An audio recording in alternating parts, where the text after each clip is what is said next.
मित्र, जब भी प्रेम की बात आती है तो सबसे पहले हमारे मन में राधा कृष्ण की प्रेम की कथा याद आती है। अधिकतर मनुष्य के मन में ये सवाल उठता है कि जब भगवान कृष्ण राधा रानी से बेइंतहा प्रेम करते थे तो फिर उन्होंने उनसे शादी क्यों नहीं की। ये कथा केवल पौराणिक दृष्टि से नहीं बल्कि भक्ति और दर्शन दोनों ही दृष्टि से बेहद महत्वपूर्ण है। जब भी हम राधा कृष्ण का नाम सुनते हैं, हमारे हृदय में प्रेम, मधुरता और भक्ति का सागर उमड़ पड़ता है। राधा रानी और श्री कृष्ण का संबंध केवल लौकिक नहीं है। ये सामान्य प्रेमी प्रेमिका की कहानी नहीं है, बल्कि ये आत्मा और परमात्मा का अनंत मिलन है। फिर भी कई लोग ये प्रश्न पूछते हैं, यदि राधा और कृष्ण सच्चे प्रेम में बंधे थे तो उन्होंने विवाह क्यों नहीं किया। ये प्रश्न का उत्तर केवल ऐतिहासिक या पौराणिक कथाओं में नहीं बल्कि भक्ति के गहन रहस्य में छुपा है। गोकुल और वृंदावन की गलियां राधा कृष्ण के दिव्य प्रेम की साक्षी है। यमुना तट, नंदगांव की गलियां, बरसाना की पहाड़ियां, ये सब राधा कृष्ण के खेलों से गूंजते रहे। कृष्ण अपने बांसुरी बजाते और उसकी मधुर धुन पर राधा रानी और उसके सखियां दौड़ी चली आती। वहाँ रास होता जिसमें प्रेम और भक्ति का महासागर उमड़ पड़ता। इस रास लीला में देह, समाज या किसी भी लौकिक बंधन का स्थान नहीं था। वहाँ केवल आत्मा और परमात्मा का प्रेम था। राधा और श्री कृष्ण का प्रेम विवाह से परे था। विवाह एक सामाजिक संस्था है। बंधन, कर्तव्य और नियमों से जुड़ा हुआ, लेकिन राधा कृष्ण का प्रेम अनंत है।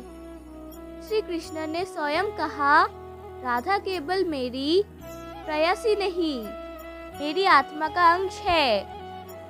जिस प्रेम को बंधन में बांध दिया जाए वो सीमित हो जाता है, और हमारा प्रेम तो अनंत है। दर्शन की दृष्टि से राधा भक्ति का स्वरूप है और कृष्ण परमात्मा का। क्या आत्मा और परमात्मा का मिलन कभी विवाह की रहस्य पर निर्भर हो सकता है? भक्ति का परमात्मा से जुड़ाव लौकिक नियमों से परे है। यदि कृष्ण राधा से विवाह करते तो वो प्रेम केवल एक गावों की घटना बनकर रह जाता, लेकिन विवाह ना करके उन्होंने राधा को अनंत प्रेम की देवी बना दिया। कृष्ण एक दिव्य अवतार थे और उन्हें आगे चलकर मथुरा और द्वारका में राजधर्म निभाना था।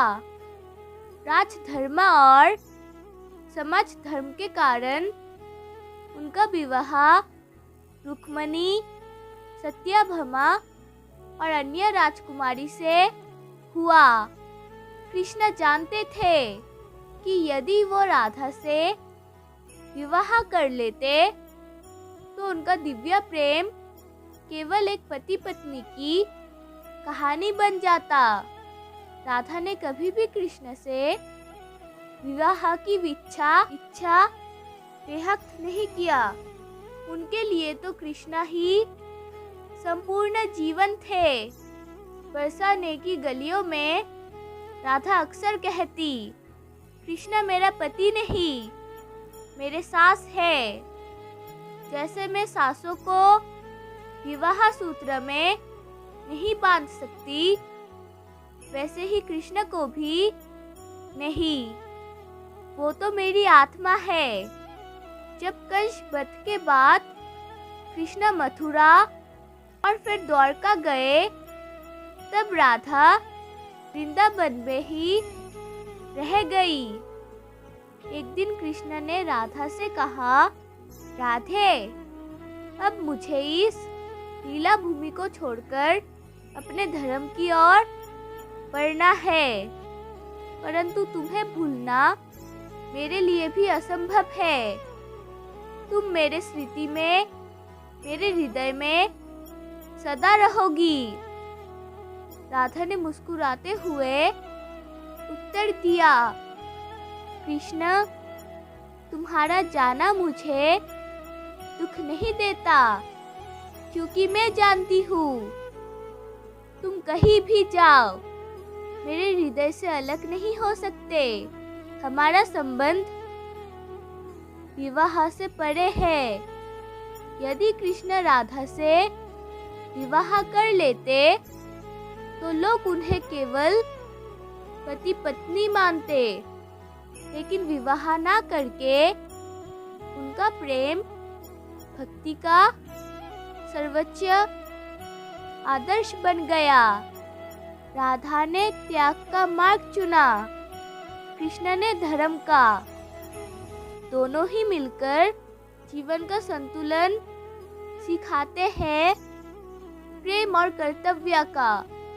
जब राधा का पृथ्वी पर समय पूरे होने आया, तब कृष्ण ने द्वारका से आकर उन्हें अपने स्वरूप में लीन कर लिया।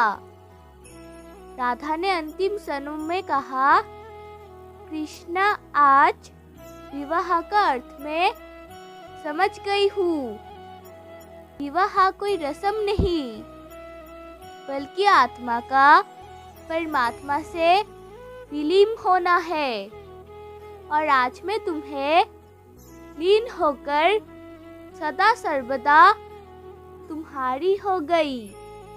उस क्षण राधा और कृष्ण का मिलन हुआ, परंतु वो लौकिक विवाह नहीं, बल्कि अनंत प्रेम का दिव्य विवाह था।